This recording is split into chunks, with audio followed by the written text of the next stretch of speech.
8:56 PM news కి స్వాగతం. ముందుగా ముఖ్యాంశాలు చూద్దాం. తమిళనాడులో పోలింగ్ పూర్తయింది. 234 నియోజకవర్గాల్లో సాయంత్రం 6 గంటలకు పోలింగ్ ముగిసింది. సాయంత్రం 5 గంటల వరకు రికార్డ్ స్థాయిలో 82% పోలింగ్ నమోదైంది. గత ఎన్నికల్లో మొత్తం 82% పోలింగ్ నమోదైంది. అయితే ఈ దఫా ఎన్నికల్లో సాయంత్రం 5 గంటల వరకు 82% నమోదవడం విశేషం. మరో గంటలో దాదాపు ఇంకో 5% పోలింగ్ జరిగే అవకాశం ఉందని అధికారులు భావించారు. పోలింగ్ సమయం ముగిసినా కొన్ని చోట్ల ఇంకా పోలింగ్ కొనసాగుతూనే ఉంది. పోలింగ్ కేంద్రాల వద్ద ఓటర్లు బారులు తీరున్నారు. మధ్యాహ్నం ఎండ ధాటికి పోలింగ్ కు అనాసక్తి చూపిన ఓటర్లు సాయంత్రం ఓటు వేశారు. ఇక అటు బెంగాల్ మొదటి విడతలోనే సాయంత్రం 5 గంటల వరకు 90% పోలింగ్ నమోదైంది. గత ఎన్నికల్లో 82% పోలింగ్ జరగగా ఈ ఏడాది సాయంత్రం 5 గంటలకే 90% క్రాస్ చేసింది. మొదటి విడతలో భాగంగా 152 నియోజకవర్గాల్లో ఎన్నికలు జరిగాయి. ఉదయం పోలింగ్ ప్రారంభమైన క్షణం నుంచి ఓటర్లు పెద్ద సంఖ్యలో పోలింగ్ కేంద్రాలకు తరలి వస్తూనే ఉన్నారు. గంట గంటకు పోలింగ్ శాతం పెరుగుతూనే ఉంది. గతంలో ఎన్నడూ లేనంతగా బెంగాల్ ఓటర్లు ఈసారి ఎన్నికల్లో పాల్గొనడం విశేషం. సాయంత్రం 5 గంటలకు 90% పోలింగ్ జరిగిందంటే తుది వివరాలు అందేసరికి ఇదే అంశానికి సంబంధించి మరిన్ని వివరాలు మా కరెస్పాండెంట్ జగదీష్ అందిస్తారు.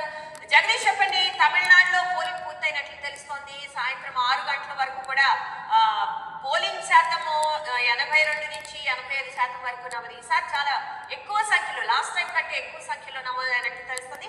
అలాగే పశ్చిమ బెంగాల్లో అయితే మామూలుగా 82% ఉన్న పోలింగ్ ఈ రోజు 5 గంటలకి 90% వరకు ఉన్నట్లు తెలుస్తుంది. ఈ పోలింగ్ శాతం పెరగటం వల్ల ఎవరికి ఉపయోగం, అది ఎవరు గెలిచే ఛాన్సెస్ ఎక్కువగా ఉన్నాయి అంటే మామూలుగా మనం అనుకున్న దాన్ని బట్టి? బుల్టెన్లో ఇప్పుడు చిన్న విరామం తీసుకుందాం. తమిళనాడులో ప్రశాంతంగా పోలింగ్ ముగిసింది. 234 నియోజకవర్గాల్లో ఇప్పటి వరకు రికార్డ్ స్థాయిలో 84.7% పోలింగ్ నమోదైంది. గత ఎన్నికల్లో మొత్తం 82% పోలింగ్ నమోదు కాగా ఈ దఫా ఎన్నికల్లో ఓటర్లు పోటెత్తారు. తమిళనాడు చరిత్రలోనే ఇదే అత్యధిక పోలింగ్ శాతంగా నమోదైంది. మధ్యాహ్నం ఎండ దాటికి పోలింగ్ కు అనాసక్తి చూపించింది. ఆర్టీసీ కార్మికుల సమ్మెలో నర్సంపేట డ్రైవర్ శంకర్ గౌడ్ ఆత్మహత్య యత్నం కలకలం రేపింది. డ్రైవర్ శంకర్ కు తీవ్ర గాయాలు కావడంతో ఎన్టీఎం హాస్పిటల్లో చికిత్స అందిస్తున్నారు. శంకర్ ను పరామర్శించిన వైసీపీ నేతలు హత్య రాజకీయాలు చేస్తున్నారని సీఎం చంద్రబాబు మండిపడ్డారు. వాళ్లే హత్యలు చేసి పరామర్శ యాత్రలు కూడా చేస్తారని చెప్పారు. కడపలో పెద్ద దస్తగిరిని చంపేశారని వివేక హత్య తరహాలో.